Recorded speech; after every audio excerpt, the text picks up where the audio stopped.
Well, what do we have here? So I know the iPhone 15 series was seemingly just released a few months ago, but we already have iPhone 16 leaks. Oh yeah, let's check it out. Yeah. Woo. I just need my space right now. Fresh off the G5 jet, I'm on my way to a brand new kit. Thank you for joining us, eSIM Studios. My name is Taylor Bell. As I mentioned in the intro, the iPhone 15 was just released in late September, and we already have new iPhone leaks. Now, I can't remember in the past iPhone leaks, and it's from a rock solid source, and with all the information, I'm pretty sure this is the real deal. Normally we get upcoming iPhone leaks probably a good 3 months, right? Probably in the last few months leading up to the release of the new iPhone. So something like this to come out so soon and early, I was a head scratcher, and I was like, that can't be right. I think my thumbnail says it all right. I'm like, what the hell?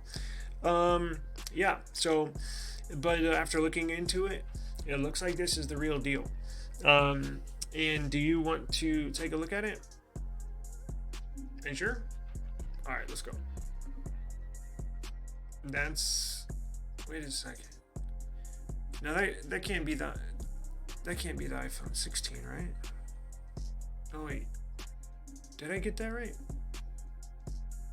Well, that's no. There's no way. You gotta be kidding me. Oh my god. Yes, I know I'm bad at trolling. This is the iPhone 16. I'm not even joking. I was trying to play a joke on everybody, but I'm just trolling Apple. Yes, this is the iPhone 16. This is the front of the Pro and the Pro Max. This is the side angle and I guess back angle of the Pro and Pro Max. And if you're just like me, I'm like, what the hell? Looks just like the iPhone 15.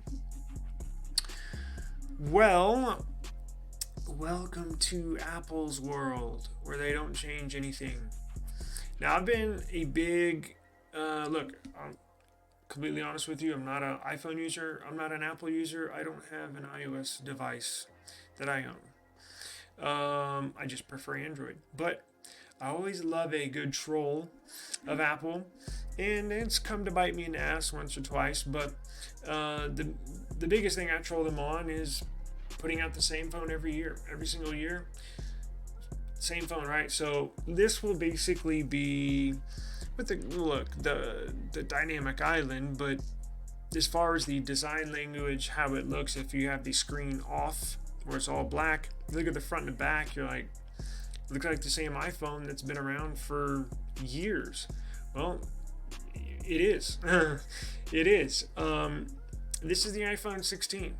It's gone through many months of internal testing and debating and boardroom meetings. And look, these manufacturers, not just Apple, Samsung, Google, OnePlus, Xiaomi, nothing.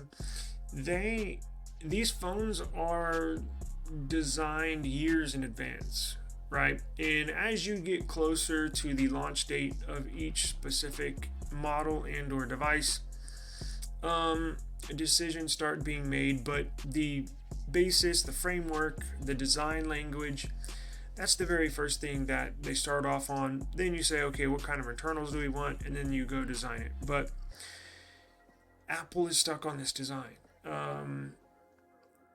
It's amazing. Now, I've, as I mentioned, trolled them quite a bit in the past for seemingly keeping the same design. And I was pleasantly surprised with a little grain of salt, bittersweet, because the upcoming Samsung Galaxy S24 Ultra, which we're going to have, which we're going to get, this is the S23, right? So the S24 is going to look basically the same. Now, S24 Ultra is going to have a flat display. This has a curved front glass, but same design language, right? So Samsung's been on this since the S22. So that'll be S22, S23, S24. I put out a report last week that Samsung is changing their design. With the S25 series, it's no longer going to look like this. So Samsung, and I love this design, but at a certain point, like Apple, it gets laughable, right? So Samsung would be on 3 years with this design language on their flagship. Apple has had this one for, let me show it again. Apple's had this one for what? 12, 11.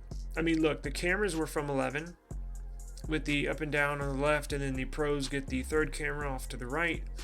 So iPhone 11. Now the iPhone 12 is where it first got its boxy design and the flat edges. So basically from the iPhone 11 going on to let's see, 11, 12, 13, 14, 15, 16. So basically for 6 years, and who knows, they may, I thought they were going to change something up, but it looks like they're not. So after 6 years, and who knows, they might go on a 7th year. This time next year, we may have a new leak and it looks the same thing. So look, they have something. I think it looks visually appealing. I just don't want to use one. But at some point, you're like, really? So then what's the point of your consumers wanting to upgrade every year? I don't understand. At some point, you have to move on. And I think this is a overkill at this point. Like, this is a no. Look, I don't know. They're alternative designs because, as I mentioned, these are developed years in advance. They must have some prototypes that the R&D team comes up with, and I'm sure they have some alternative designs or design language that they've contemplated here or there. But maybe they're just not satisfied with it. This is the classic phone look, and apparently they're wanting to stick with it for as long as possible. Now, there is a report. Let me pull this up. And I'll link this in the description. If you go to Mac Rumors, they had a report saying, here's what the iPhone 16 Pro and Pro Max will look like. So it was updated. This article was updated numerous times, and if you do read through the article, I do encourage you to do that. You will see in here, Mac Rumors, they got a fantastic leaker or number of leakers inside Apple. The majority of their leaked information has predominantly been, for the most part, true. Look, not everything has come out true from what they've leaked, but majority of it does, enough to where I feel comfortable presenting it to you, the viewer. And look, something could change, right? Who knows? But I doubt it, right? What are they going to change? They're clearly stuck on this design. So they did have some internal strife, struggles, debates, and conversations on what to do with the action button. And it looks like they're going to change one or two minor things.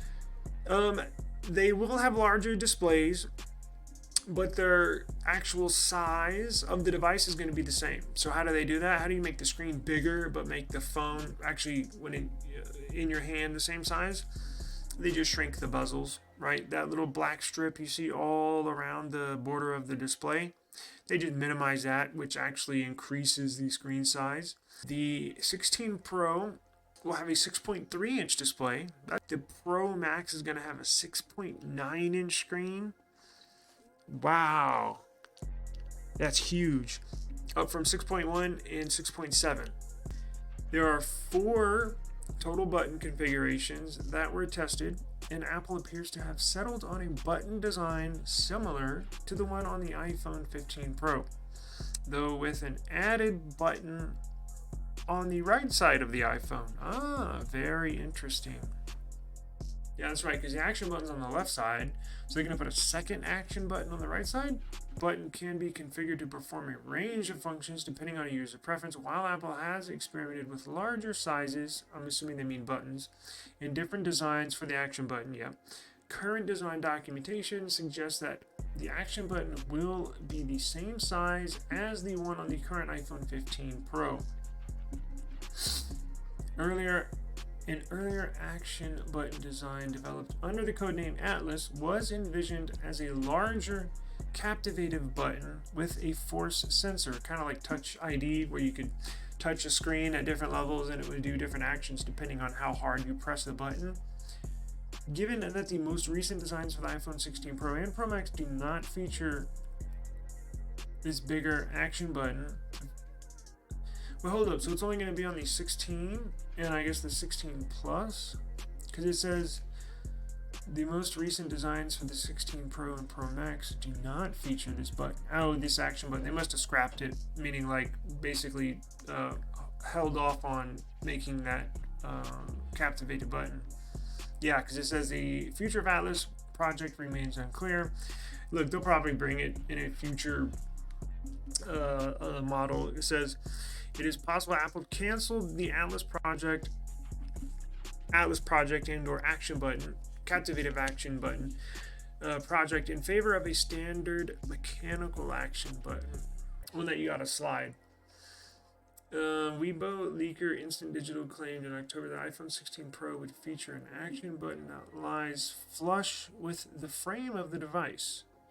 Although internal docs seen by Mac Rumors corroborates this claim, it was a feature of the earlier Prototype 1 in development stage.